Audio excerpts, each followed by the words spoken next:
Today's programme is the last ever Checkpoint, and many of you have asked why. Well, the answer's simple. I'm leaving to join Central Television, and since I started the programme, I'll finish it, as they say. However, that doesn't mean that a replacement programme of an investigative nature won't be along later, nor does it mean that I'm going to disappear from Radio 4 either. But back to business. Last week we covered some of the campaigns won, lost and drawn over the past 500 programmes, and this week we're bringing you all too few of the highlights of 12 years of Checkpoint-style broadcasting on both radio and television. The odd, the sad, the scandalous and sometimes the violent. One of our oddest stories, proof that fact is stranger than fiction, was brought to us in 1978 by Jean Joins from Nottingham. Her house was actually being eaten by so-called masonry bees. They seemed to work in shifts. Came at about 12 and went at 4. And then we noticed little holes appearing, like little holes, that had been drilled. They're eating into the mortar, just like they are doing now. As you can see, there's 2 bricks just gone.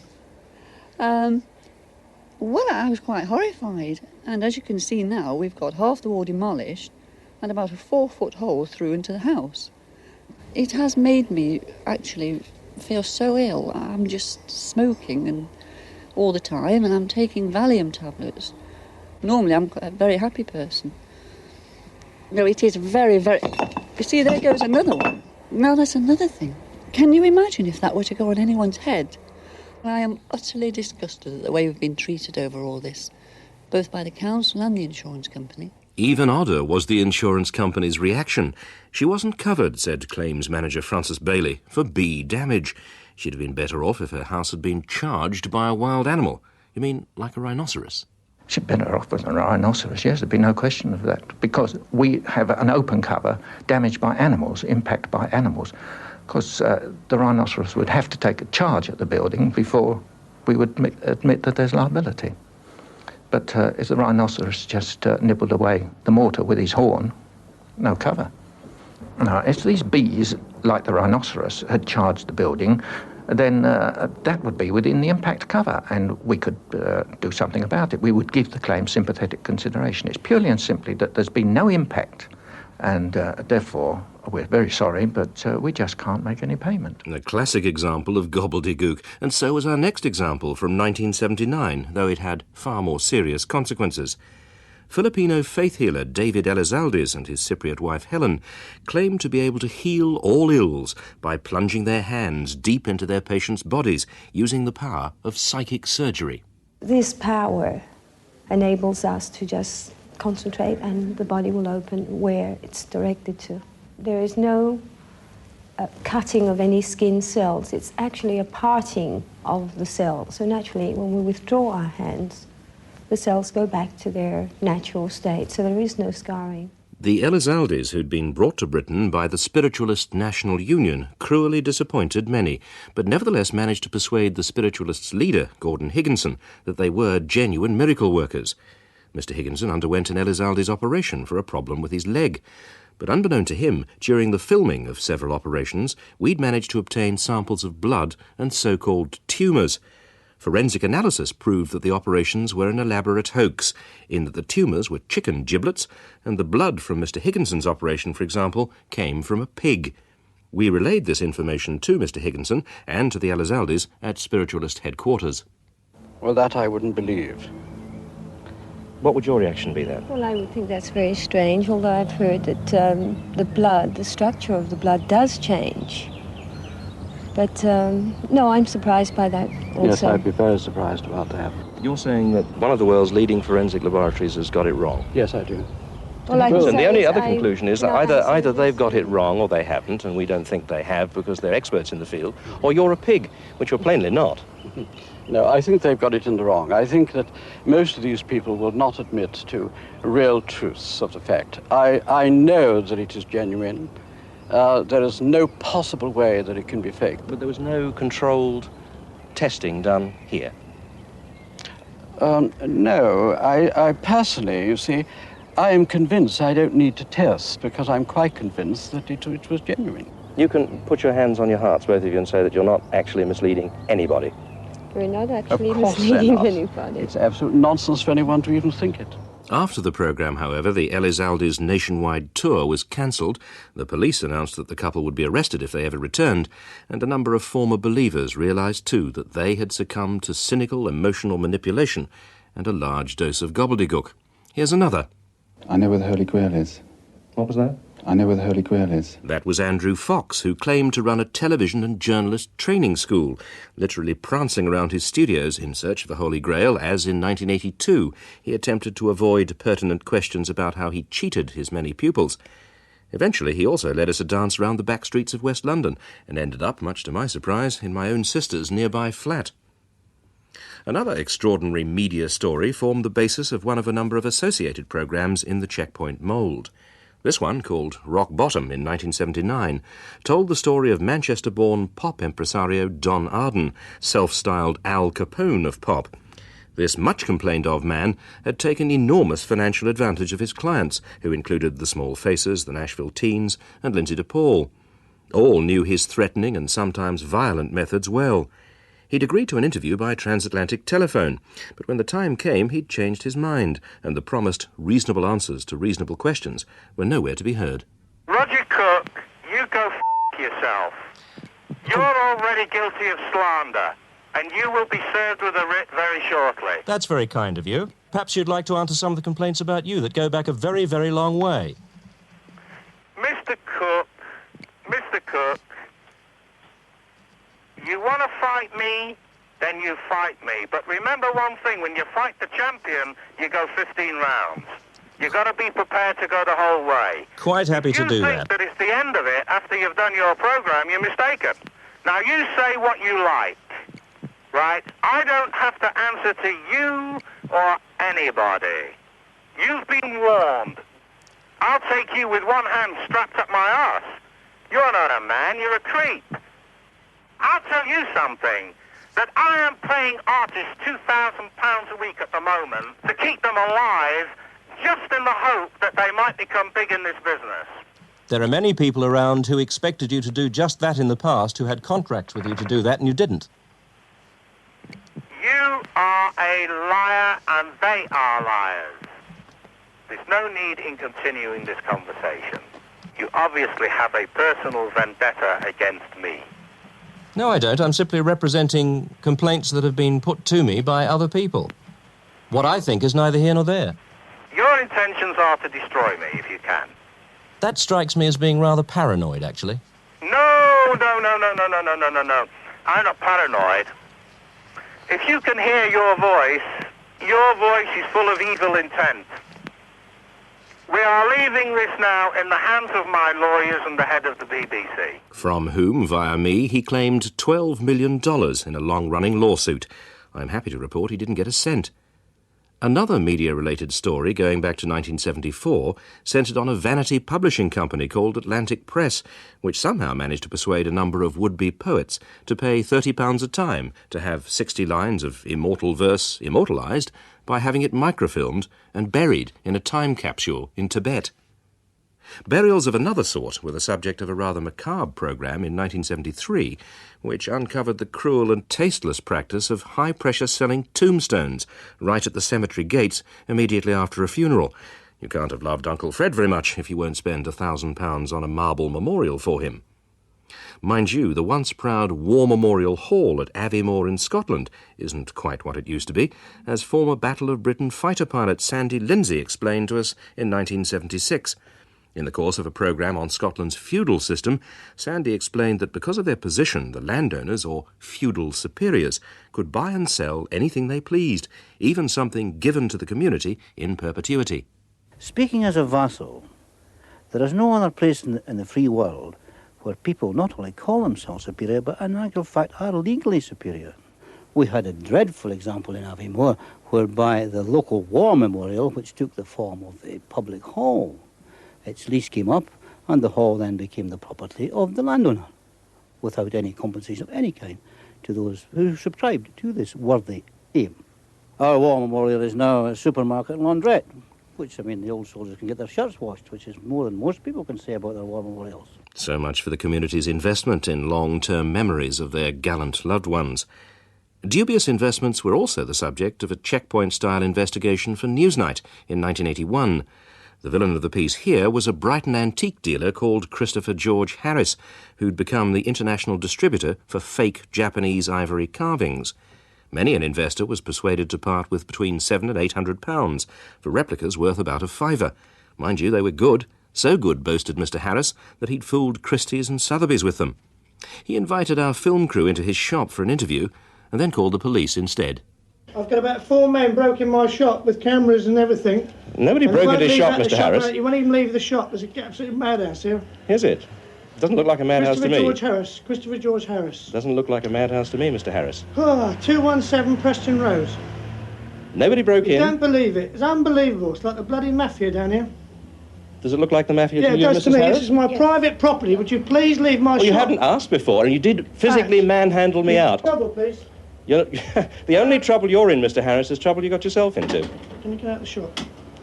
Mr. Harris invited me to step outside and talk things through, but his means of communication proved to be a metal bar. Camera and all. Are you? Yeah.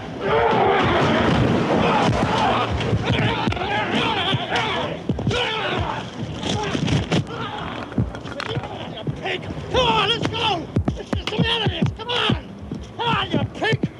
And after that little lot, I took another hammering, trying to protect the cameraman, and, of course, the camera containing the evidence on film.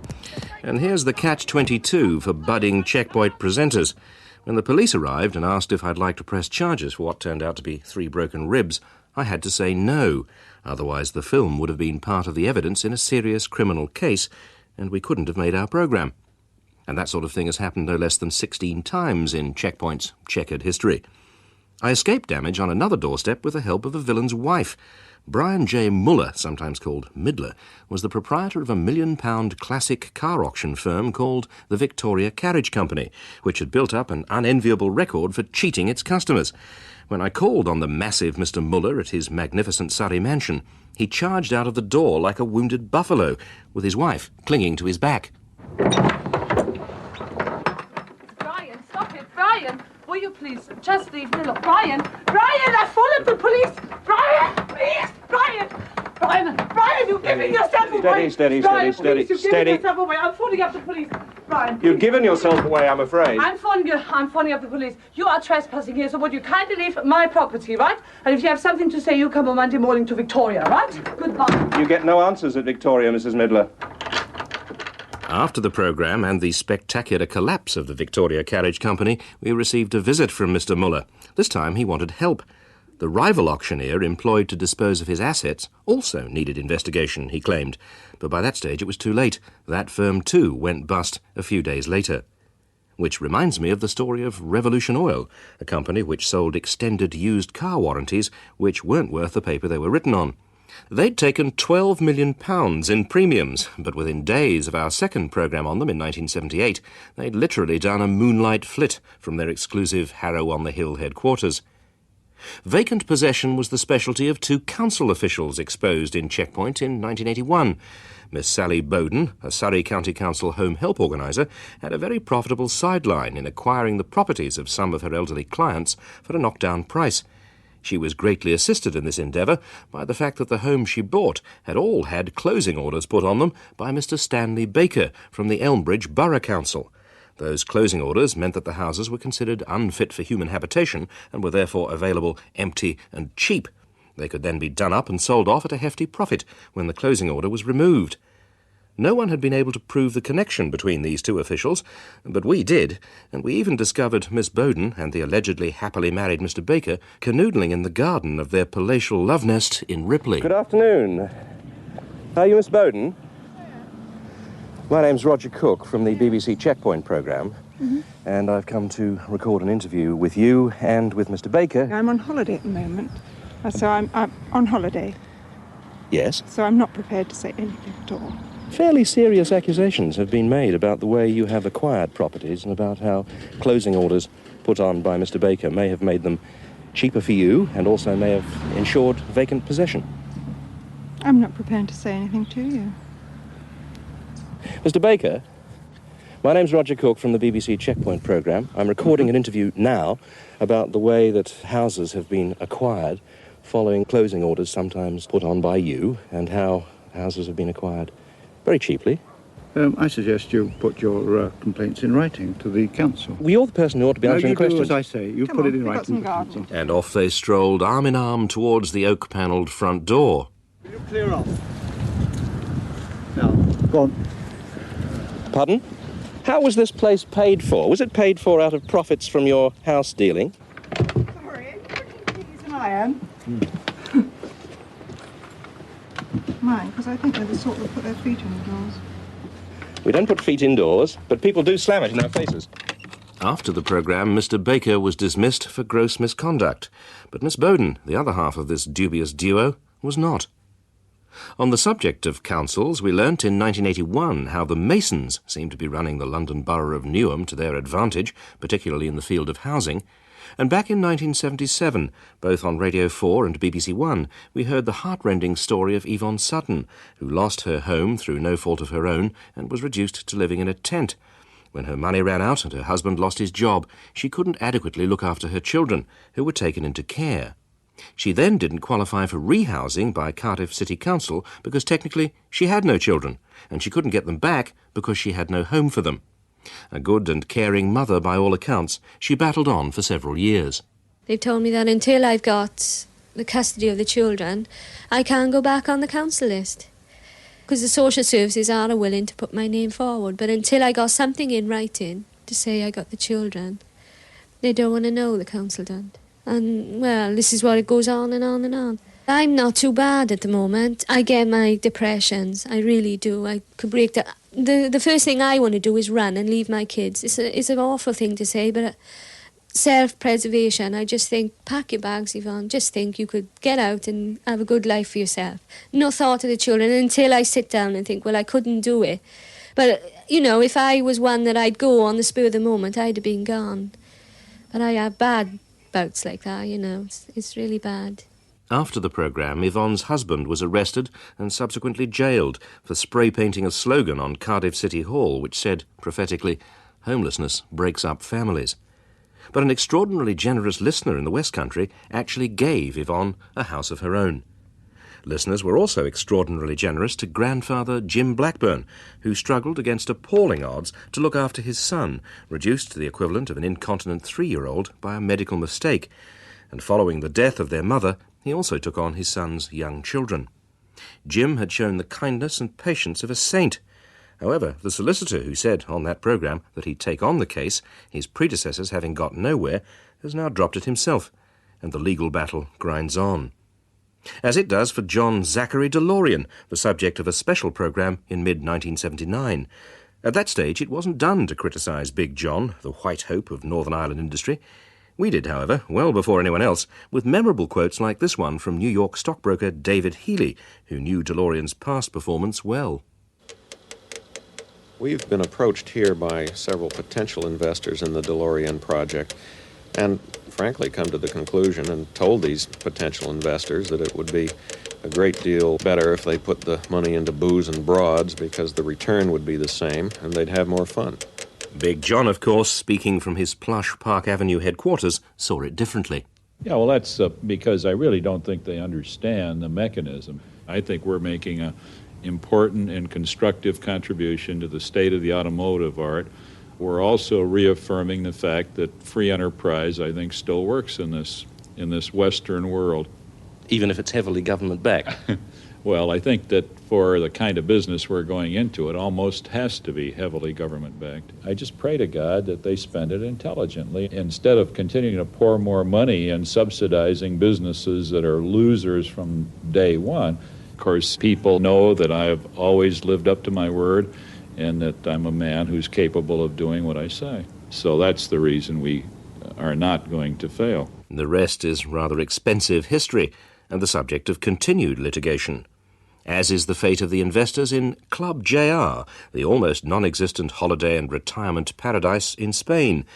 This multi-million-pound flop, as far at least as the investors were concerned, was revealed in a TV checkpoint late last year. Club JR's creator, a 3 times bankrupt Belgian called Herman Krommelink, is now the subject of a major police investigation. And another police investigation, following a checkpoint in 1982, resulted in the conviction for fraud of the family behind a multi-million-pound horse race investment scheme called True to Form. We were asked to refer complainants to the police. There were 11,000 of them, which must be some sort of record. And another unnecessarily gruesome record was added to this week, the Isle of Man TT course, at the centre of a controversial TV checkpoint on the safety of motorcycle racing, claimed another 2 victims, bringing the total to 114 since the war. Last week, but back on the legal front, Stanley Adams, whose extraordinary story we revealed for the first time in a Real Evidence programme in 1980, took the European Commission to the European Court. Ironically, he'd been instrumental in the Commission's successful prosecution of a major multinational drug company. I'm taking action because I gave information to the Common Market Commission about price fixing and profiteering by the drug industry, particularly by the company which employed me, Hoffmann La Roche of Switzerland. And unfortunately, the officials of the Common Market gave my name away to the enemy, to the drug company itself. As a result, of course, I was arrested in Switzerland, was imprisoned for 3 months without trial. I was charged as a spy against the state. During that period I was in prison, my wife was interrogated by the police and she was told I would get 20 years. Because of that, unfortunately, she committed suicide. So that is the biggest tragedy of the lot. Then I returned to Whitley to continue with what I had already planned, pig farming, and I found that everything went against me because, of course, I was labelled as a criminal in Italy as well. So I got into very heavy debts and so on, and I couldn't pay those debts, so I was arrested in Italy and imprisoned for 2 months. Eventually, I decided to leave Italy and come to Britain, which I did. As I've always had a British passport, and also I served as a British consul at some time, with a lot of support here in England, I managed again to get my British nationality and to be helped a lot. I did try to settle matters amicably with the Commission of the Common Market because I thought we were on the same side. But unfortunately, in spite of all the letters and intervention by lawyers and by politicians in Britain and in many other countries, the Commission always refused responsibility. So there was no way for me except to take legal action. And I did all this and went through years of agony simply because I did what I thought was right. A verdict on the Adams case is expected before the end of the year. And a verdict quashing the conviction for arson of businessman Bernard Saltman was, for us, about the best news of 1983. We'd helped Bernard's brave wife Lynn to campaign to have that conviction reversed, and had helped provide new evidence which showed just how suspect was the testimony of the forensic scientist hired by the Saltman's insurance company and called as a prosecution witness. We were on the steps of the Royal Courts of Justice when Bernard and Lynn emerged. I'm just ecstatic, Roger. I'm lost for words this time, really lost for words. I think we both are somewhat. All the wind's been taken out of my sails, and thanks to you, Dina, John, everybody who's helped us. Here we are, that's right, really good. We wouldn't have got this far. As I said to you, I turned the handle to that door. You, Checkpoint, made it all possible. Where would I have gone? What would I have done? How would I have done it? But without my wife, without Lynn, nothing would have been like it. She started it and she's finished it. Nice big kiss there. Oh. And Lots more of them. And one for you too. Oh, thank you. She's still doing it, Roger. Oh, Roger, I don't know. Oh, boy. We're so happy. 3 years of misery has been pushed aside, pushed away. We can live again. And that's about the best example we've got of Checkpoint's reason for being over the past 12 years. All that's left for me to do is to thank producer John Edwards and all the other research, production, legal and editorial staff, far too numerous to mention, without whom Checkpoint, Cause for Concern, Time for Action and Real Evidence could not have carried on. To thank you for listening and to say goodbye, good luck, and don't get caught, will you?